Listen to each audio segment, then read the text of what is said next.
4:28 de la tarde, seguimos con el contenido de este toque de queda, el panorama de la tarde, y es momento de escuchar a nuestro invitado de hoy, que es el señor Aldo Lema, economista, conferencista internacional y analista geopolítico. Con él vamos a conversar en el día de hoy, y yo quiero iniciar de inmediato haciéndole mi pregunta a propósito de estos conflictos armados que hace en algunos años y en otros que tenemos varios meses. Por ejemplo, me gustaría ver cuál es su parecer con relación al conflicto entre Estados Unidos e Irán, donde hemos visto en varias ocasiones que se ha hablado de acuerdos. Incluso ahora se firmó uno virtual, creo que fue el lunes, si mal no me equivoco, pero ya se está hablando de que podría romperse porque Teherán como que no quiere cumplir con algunos de los puntos que planteó el presidente de los Estados Unidos, Donald Trump. Bueno, buenas tardes. Creo que los incentivos están puestos tanto desde Irán como de Estados Unidos para que se materialice ese acuerdo. Lo que vamos a ver probablemente es que estas escaramuzas, en el sentido de que hay acciones todavía de Estados Unidos o acciones de Irán, son propias de los procesos bélicos, en donde más allá de que el acuerdo esté concretándose, uno dice que perdió el otro y el otro dice que perdió el anterior, porque es propio, digamos, del proceso, de modo que creo que habría que concentrarse que en los incentivos. ¿A qué me refiero con los incentivos? Para Estados Unidos y para Trump en particular es muy costoso, tanto económica como políticamente, mantener este conflicto. Este conflicto en Estados Unidos no tiene validación popular. En el caso de Irán, la crisis interna que tiene Irán también le genera, digamos, muchos problemas de continuar adelante, no quiere que se escale. Quizás el único que está interesado en que un conflicto de esta naturaleza continuara es más bien Israel. Pero por estas razones que les menciono previamente, yo le doy bastante probabilidad alta que esta tregua va a durar por lo menos unos meses, al menos hasta las elecciones de mitad de mandato en Estados Unidos, que son a principios de noviembre. Como digo, van a haber escaramuzas, es posible que hayan ataques esporádicos, es posible que hayan declaraciones fuertes de un lado y del otro, pero si le tuviera que asignar una probabilidad, digamos, a la tregua, esta probabilidad es alta. Otra historia puede ser 2027, 2028, una vez que pasen las elecciones en Estados Unidos de noviembre, donde probablemente Trump va a perder la Cámara de Representantes y donde probablemente quizás hasta pueda perder el Senado. En ese sentido, a Trump le conviene que sean meses tranquilos desde el punto de vista bélico y del punto de vista económico, para que esa derrota política no sea más acentuada. Simón. Bien, buenas tardes. Hemos visto en los últimos años que el mapa político y la manera de gobernar en América Latina ha ido cambiando de escenario. Hemos visto cambios drásticos en El Salvador, por ejemplo. En Venezuela estaba gobernando Maduro, ahora tenemos, aunque era una persona cercana, ha cambiado también la manera de gobernar. Vemos otros países también como Colombia que se van a unas elecciones ahora este fin de semana y se habla de que la derecha posiblemente sea la que salga victoriosa. Y también otros países como el Perú, que recientemente prácticamente se puede decir que ya Keiko es la próxima presidenta. ¿Qué usted le merece esos cambios? ¿A qué se deben estos cambios? Bueno, más allá de hablar de colores específicos o de corrientes políticas, yo creo que lo que estamos viendo es como una especie de maldición del incumbente. ¿Qué significa la maldición del incumbente? Es que quien está en el gobierno es derrotado, salvo México, pero en el resto hay como una demanda ciudadana de cambio. Hay quienes sostienen que las sociedades se han vuelto un poco más impacientes. Un smartphone a veces, digamos, podría ser la explicación de esa mayor impaciencia, pero también que quienes ganan las elecciones las ganan con agendas que son muy ambiciosas, con agendas que inflan expectativas. Y a rápido andar nos encontramos con que la realidad es más compleja y que no es tan fácil de resolver los problemas básicos que tiene América Latina, que son comunes en todos los países, cuáles son los 3 grandes problemas en el Cono Sur, en el norte de Sudamérica o en el Caribe, en general los problemas son, y también los tiene República Dominicana, 1, la economía, 2, la inseguridad y 3, problemas relacionados con la inmigración. Entonces, esos problemas, que son de una gran complejidad para resolver, llevan a que planteos electorales muy ambiciosos, que los podemos resolver rápido y demás, y cuando eso no ocurre, el péndulo se empieza a mover para el otro lado. Así que a mí no me extrañaría que hemos estado en una etapa en los últimos años donde todos tenemos el foco de esta, entre comillas, derechización de América Latina. Pero perfectamente puede pasar, así como en la década pasada se había producido una izquierdización. Entonces, ese movimiento tiene que ver, desde mi punto de vista, tiene que ver con que en general la aprobación política en los gobiernos empieza a decaer cuando esas expectativas que se crearon en campaña electoral no son cumplidas. Se produce cierta frustración. Recuerden que la vida misma, en la cotidianidad, se suele decir que felicidad es igual a realidad menos expectativa. O sea, si con la persona que tengo al lado, sea mi pareja, sea mi socio y demás, yo tiendo a bajar las expectativas, probablemente me puedo llevar mejor y puedo tolerar más la frustración. Bueno, en política hay algo parecido. ¿Qué pasa en política? La aprobación de un gobierno es, en algún sentido, realidad menos expectativa.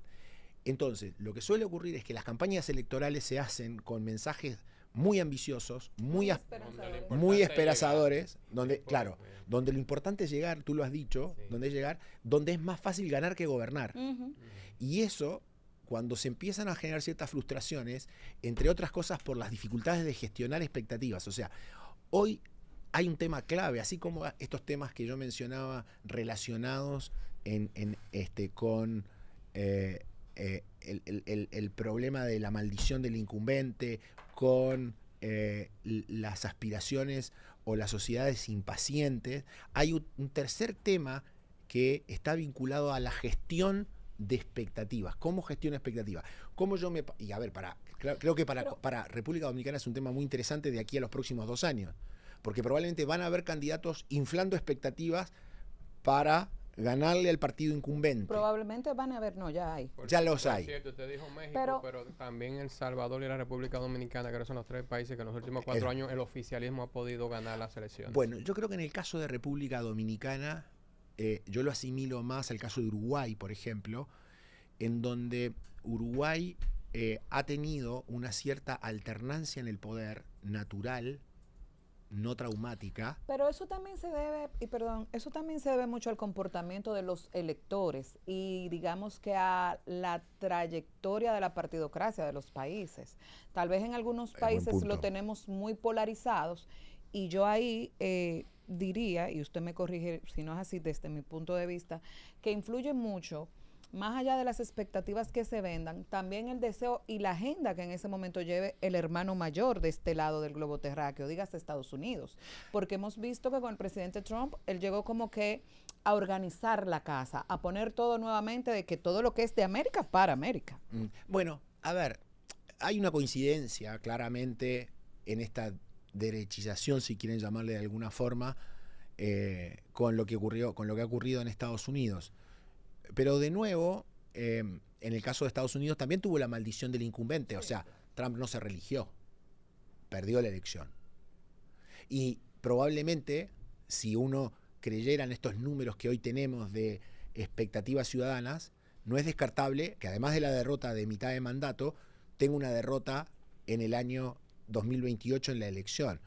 Entonces, Trump no está exceptuado de ese fenómeno.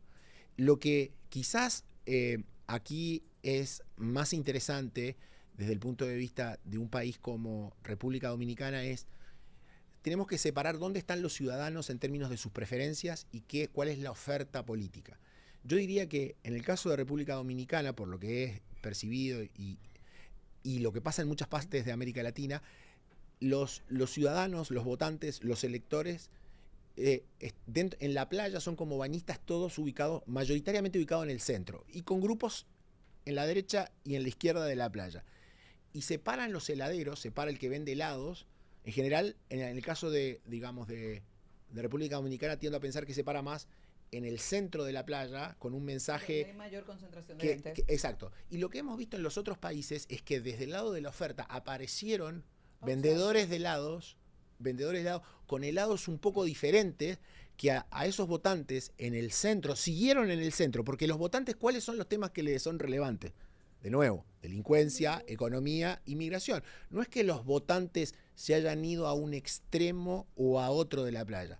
Más bien lo que pasó es que candidatos que venían, vendedores de helados, que venían desde los extremos, se movieron hacia el centro. Y quienes estaban en el centro, quedaron en algún sentido, digamos, jibarizados, perdieron participación los que vendían los helados en el centro de la playa. Entonces, cuando hablamos de polarización, uno tiene que distinguir en polarización de los ciudadanos, de polarización, desde dónde vienen los que les ofrecen soluciones. Yo creo que los ciudadanos en general son bastante estables en términos de sus preferencias de temas. Y vienen desde la oferta electoral, desde los partidos políticos, suelen venir, digamos, a veces planteos, o algunos más desde la derecha que se mueven hacia el centro, o algunos más desde la izquierda que se mueven, digamos, hacia el centro. Esa es como la realidad. Por lo tanto, volviendo a tu pregunta del péndulo y de, digamos, esta derechización, yo creo que es perfectamente esperable o factible que si se frustran las expectativas de los ciudadanos, ese péndulo se vuelva hacia el otro lado en los próximos años. En el caso particular de República Dominicana me parece muy interesante lo que tú mencionabas. O sea, si bien hay partidos que son nuevos, la verdad que son partidos que en algún sentido canalizan bastante bien las demandas ciudadanas. Quizás a algunos de nosotros nos podría parecer en nuestros países que deberían ser mejores, más eficaces, más eficientes. Pero son partidos que en algún sentido no viven las crisis que están viviendo los partidos en el mundo. O sea, miren lo que está pasando en el Reino Unido. O sea, hoy el Reino Unido tenemos al Partido Conservador y al Partido Laborista en dos mega crisis y emergieron como nuevas opciones dos partidos bastante nuevos, UKIP con Farage y el Partido Verde. Es una crisis de una de las democracias más estables del mundo. Y podríamos poner otros ejemplos. Por lo tanto, sin ideología y sin línea, digamos, definida, producto de la crisis misma. Porque los ciudadanos demandan soluciones a temas más concretos y las batallas no están en lo que podríamos llamar los grandes bloques ideológicos o los bloques ideológicos tradicionales o los temas ideológicos tradicionales. Están en temas muy concretos, que son los tres que mencionaba. Profesor Lema, usted es de Uruguay. Sí. De la tierra de Pepe Mujica. Así es. De don Pepe. El actual presidente Yamandú Orsi. ¿Cómo va la economía uruguaya y cómo va el activismo, la situación política, estabilidad o desestabilización en Uruguay? Bueno, Uruguay yo creo que es un buen ejemplo de calidad de la política, más allá de que nos gustaría que las cosas se hicieran con más eficacia, con más rapidez y demás, pero Uruguay ha logrado que la alternancia en el poder sea natural y no sea traumática. Se ha pasado de gobiernos de centro-izquierda, liderados por Mujica, después por Tabaré Vázquez, o primero Tabaré Vázquez, después Mujica, después Tabaré Vázquez nuevamente, se pasó un gobierno de la calle Pou de centro-derecha y ahora volvió un gobierno del Frente Amplio de izquierda. Tenemos partidos que son partidos muy fuertes. En esta tendencia que es en la del mundo a surgir outsiders o partidos nuevos, Uruguay tiene dos partidos que están a punto de cumplir, digamos, casi 200 años. Y uno, que es el Frente Amplio, que es la izquierda, que nació en el 71, que cumplió 55 años. Entonces los partidos son muy fuertes. Y tenemos un sistema electoral proporcional.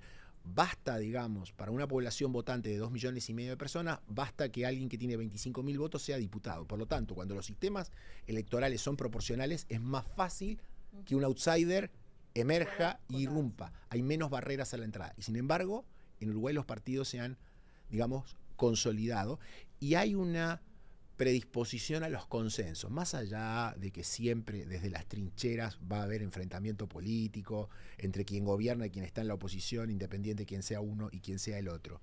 Uruguay hoy tiene una economía que crece poco, donde la inseguridad ha crecido significativamente y donde el tema de inmigración no es tan relevante como es en otros países. Los dos problemas de Uruguay para la ciudadanía son la economía, que ha crecido en los últimos 10 años solo al 1%, y segundo, hemos tenido un crecimiento muy fuerte de la inseguridad que se ha traducido en uno de los niveles de América Latina más altos en tasa de homicidio, lo cual es muy preocupante.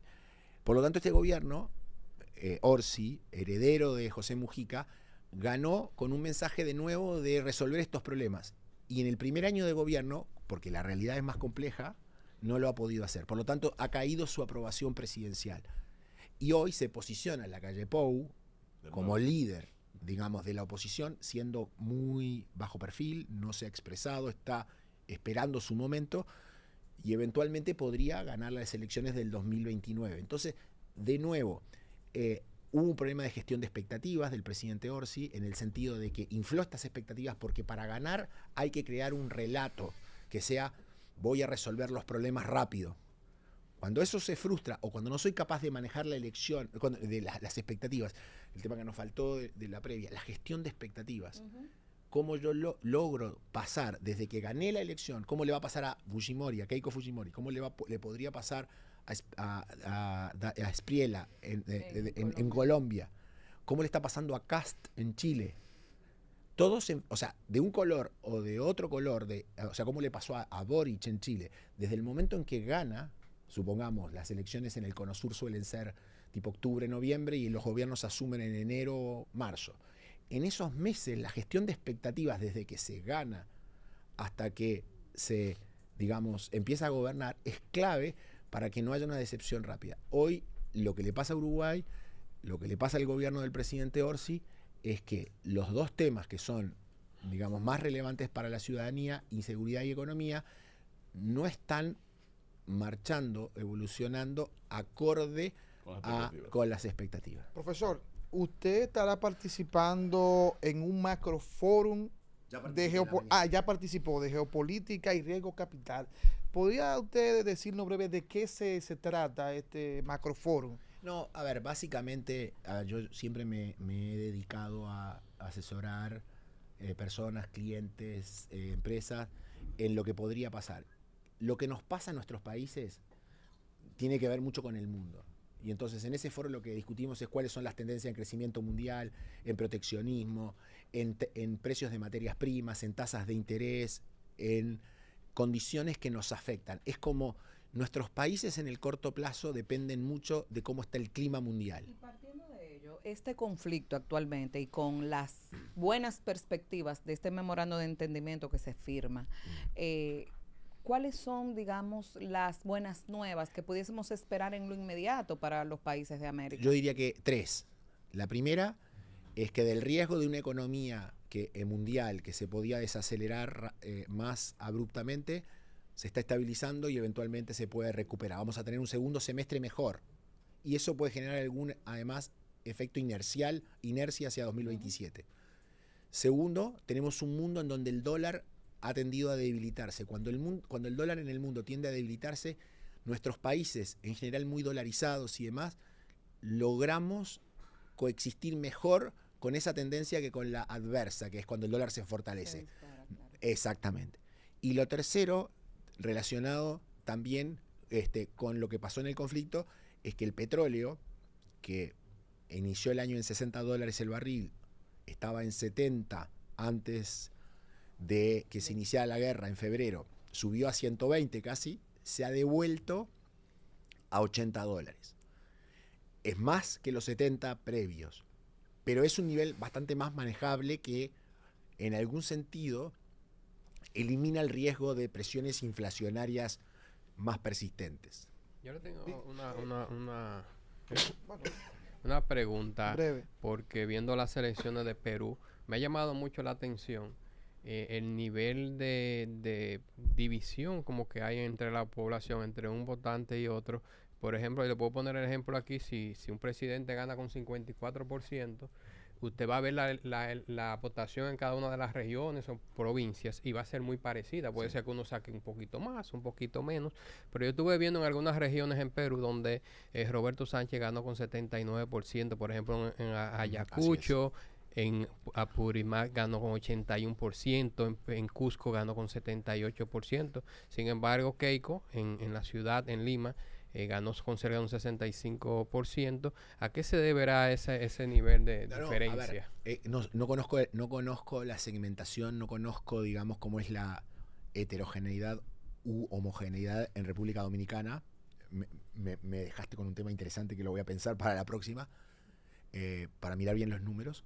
Pero en la mayoría de nuestros países en América Latina tenemos claramente, digamos, votaciones que son muy heterogéneas, dependiendo de condiciones económicas, dependiendo de las regiones, dependiendo de los temas que para las regiones son relevantes. O sea, es la norma, no es la excepción Perú.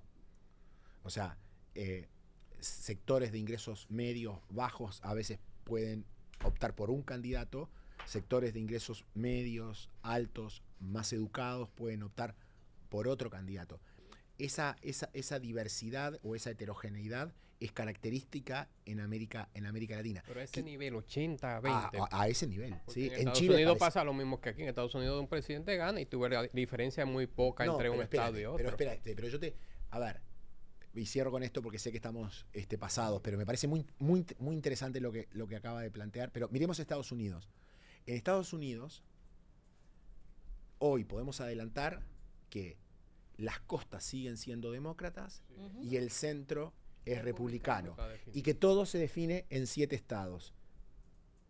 Entonces, eso mismo, digamos, lo podemos llevar a otros países. O sea, hay ciertos patrones que tienen que ver o con temas culturales, o con temas socioeconómicos de ingresos, o con otras razones de temas específicos que afectan, que hacen que se puedan producir esas diferencias. No es tan llamativo. Quizás ustedes tienen algo que es muy interesante, y es que condiciones como las socioeconómicas o condiciones culturales u otros aspectos influyen menos y hay una cierta Mayormente como trabaja un gobierno, otro en cierto área, o por ejemplo, región, mayormente podría variar, pero como lo que le digo es de 80-20, aquí pasa, pero tú puedes ver un 55-40, un 60-30. Los escenarios son 100% igual.